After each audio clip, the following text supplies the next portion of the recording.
Hey guys, my name is Gabby. Welcome back to my channel, and today I'm going to be filming the History of My Bookshelf challenge.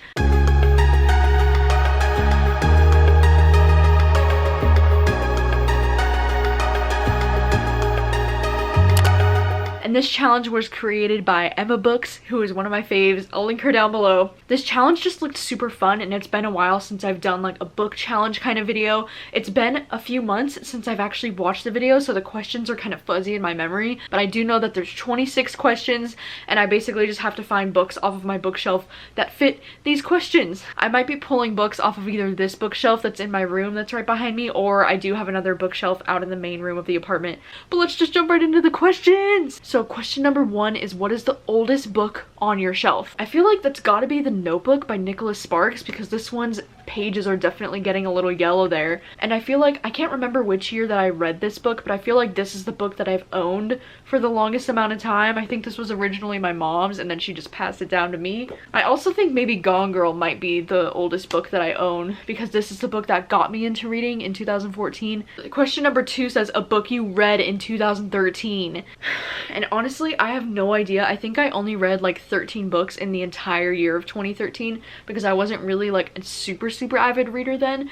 So I want to say something by Nicholas Sparks is what I was reading in 2013. And then question number 3 says, a book you read in 2014, which I would go with Gone Girl, because I read this book in January of 2014, and then I became an avid reader ever since I read this book. Question number 4 says, a book you read in 2015, and I specifically remember reading Attachments by Rainbow Rowell in 2015 because I finished reading this book on my 20th birthday, which was in 2015. Question number 5 says, a book you read in 2016. That would be We Are the Ants by Sean David Hutchinson, one of my all-time faves. Next question says, a book you read in 2017. I read The Seven Husbands of Evelyn Hugo, one of my all-time favorite books now. Next one is a book you read in 2018. I read A Little Life by Hanya Yanagihara for the first time in 2018. It was life-changing. And then of course, the next question is a book you read in 2019. Scythe! I read Scythe last year, and it was also life-changing. The next question, number 9, says a book you've read more than once. I have read We Are the Ants 3 times now. It's just great. It's the best. The next question says, a book you waited for over a year to be published.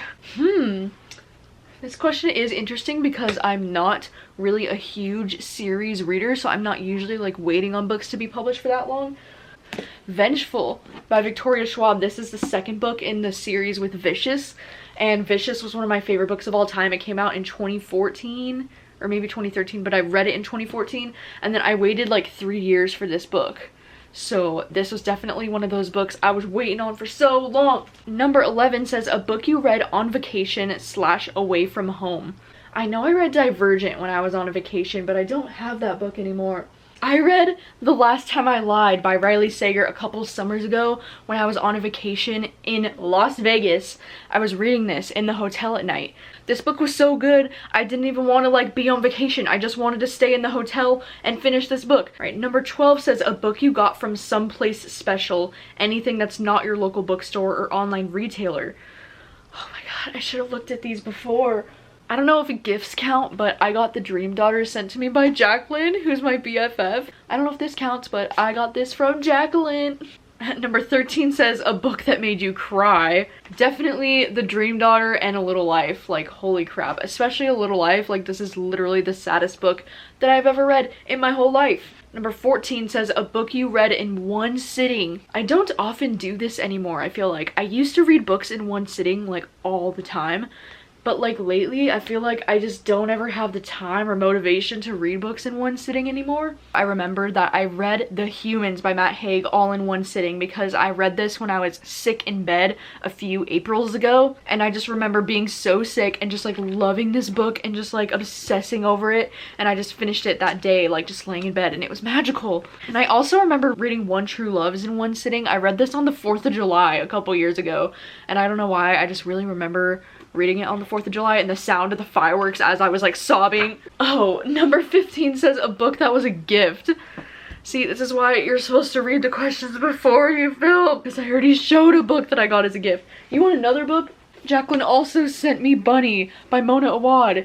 The only gifts I get as books is usually from Jacqueline or from like my mom or my sister. Bunny by Mona Awad. It was so good. I loved it so much. Question number 16 says a book you read before owning. So this is whether you borrowed it from the library or maybe borrowed it from a friend and then you bought the book yourself afterwards. And I would say The Kind Worth Killing by Peter Swanson. I'm pretty sure I read this book as a library book and then I loved it so much, so I immediately purchased a copy of it after finishing it. This is one of my favorite thrillers of all time. I had to own it. And then also The Cabin at the End of the World by Paul Tremblay, because I actually read this book as an ebook when I was on a vacation in California with my family.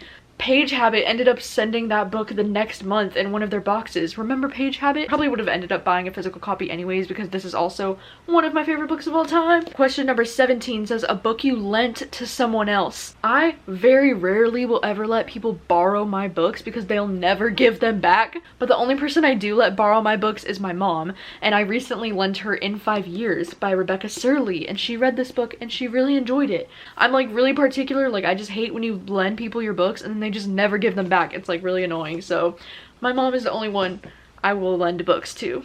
All right, number 18 is a book that has been damaged. These aren't like super damaged because I try to keep my books in like pretty nice shape, but like Middle Game by Shauna McGuire, while I was recently just reading this, I got some like sauce on the side pages here. You can barely even see it, honestly. It's just like a little tiny spot right there, so it just has some sauce stains on the side of it. Then we have The Nightingale. My copy of The Nightingale, the dust jacket is like totally ripped right here, but it's because I got this book so cheap, like discounted at Value Village for like $3, and it's a little torn, but it's okay because she's still beautiful. Alright, the next question, number 19, is a book you got on sale / discounted. I should really be reading these questions, but it's fine, whatever. You know, in the times before the pandemic, I used to go to Value Village and Goodwill like once every 2 weeks. It was great. And some books I have found there super cheap is The Book Thief and Conversations with Friends by Sally Rooney. These are just two of my most recent picks from Value Village that I got this year. This one was only $3.99, and I'm sure this one was similarly priced. And I'm so glad, and this copy of The Book Thief is just beautiful. And I'm planning on reading this at some point this year. I want to do a reading vlog for this one. I might wait till the fall though. Number 20 says a book you read with someone else, like a buddy read. I actually very recently just buddy read Beach Read by Emily Henry with my mom and my sister. They both ended up bailing though after like 200 something pages because they both didn't like it that much. I finished it myself, but we attempted to buddy read this entire book. It was really fun. And then I also buddy read A House at the Bottom of a Lake by Josh Mallerman with Jacqueline last year. It was like right when we first became friends, and I think this was the first book that we ever buddy read together, and this is like literally one of my all-time favorite books, so like that's pretty cool. Number 21 says a book you associate with a song, and this question's hard because there's so many books that I associate different songs with. I used to do the playlist book tag all the time on YouTube because I love putting books to music, but one that came to mind immediately when I saw this question is It Ends With Us by Colleen Hoover. I always associate this book with the song Love the Way You Lie by Eminem, and like anytime I hear the song Love the Way You Lie, it just reminds me of this book. You ever love somebody so much you can barely breathe when you're with them, you meet, and neither one of you even know a hit 'em. Got that warm fuzzy feeling, get the chills, used to get 'em, now you're getting fucking sick of looking at 'em. Oh my god, that song is this book. It just fits so perfectly, and it just reminds me every time I hear the song I think of that book. Number 22 says a book you associate with a food. This is gonna sound so dumb, but the book Birthday Girl by Penelope Douglas, I don't have it right now because I lent it to my mom, but this book, they talk about eating taco pizza all the time, and now anytime I have to make a taco pizza at work because I work in a pizza restaurant, it just reminds me of Pike and Jordan. And I don't know, like, it's just so unique because I've never seen a taco pizza ever mentioned in like any other books, but for some reason it's mentioned quite a bit in Birthday Girl, so it just reminds me of Jordan and Pike. All right, number 23 says a book you got years ago that you probably wouldn't buy now. Probably the To All the Boys I've Loved Before trilogy, because while I do think this trilogy is like really cute, I just don't see a point in owning these because I'm probably never gonna want to reread them. I don't think I would buy these again if I had just read the series for the first time now, and just because I'm not like super into young adult books anymore, so like I don't know, but they are pretty aesthetic. Like I think that was the reason I originally got these in the first place, because they're beautiful. All right, number 24 says a book you associate with a specific time in your life. Ooh, this is interesting. I think I associate Fangirl with my first year of college, and I read this in 2014, and that was when I was a freshman in college.